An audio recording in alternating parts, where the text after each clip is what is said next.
people always overcomplicate things, and they think that they can't crack this code, right? They get so built up in the fear of the unknown.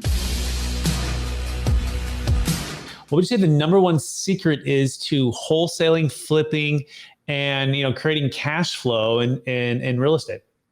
A lot of people overcomplicate things. That's really the secret. Is there is no secret, right? It's an easy formula. You have distressed sellers, and you have to find them, right? So what is your distressed seller, right? So first look at that.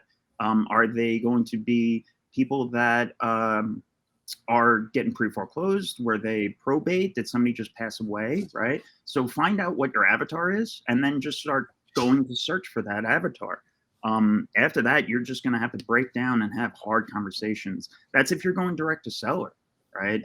Again, people always overcomplicate things, and they think that they can't crack this code, right? They get so built up in the fear of the unknown.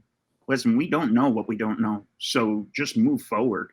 You're going to pay an education one way or another, right? So whether you're paying it in mistakes, or you're paying it in education beforehand, or you're paying it in lost profit from deal over analysis paralysis, right?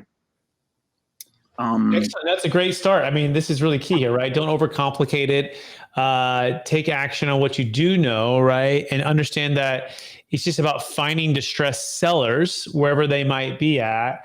And if you can find them then start to take some action. I think that sounds like the key. That's the first secret. Yeah. Don't overcomplicate it. What would you say the next step or secret is to wholesaling, flipping, and cash flow? So taking action is always step one, right? Step two is, and you're going to have to put in some time, right? So I always say, starting out, right, you have the triangle with the three things. It's time, money, and experience, but you can only have two, right? So as you grow, you get more money and experience, but you don't have any time. Well, starting out, you're going to have a lot of time. So put in the legwork. If you're working a 9 to 5 and you're trying to do this as a side hustle, right? Start working phones at night.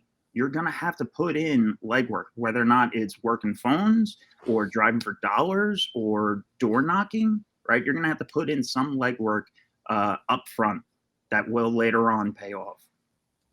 Got it. I like how you said that.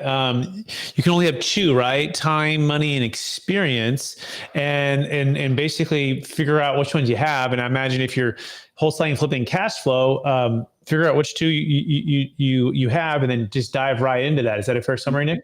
Yeah. So you're going to leverage what you have for what you don't have, right? So as me in our business, right, I don't have a lot of time.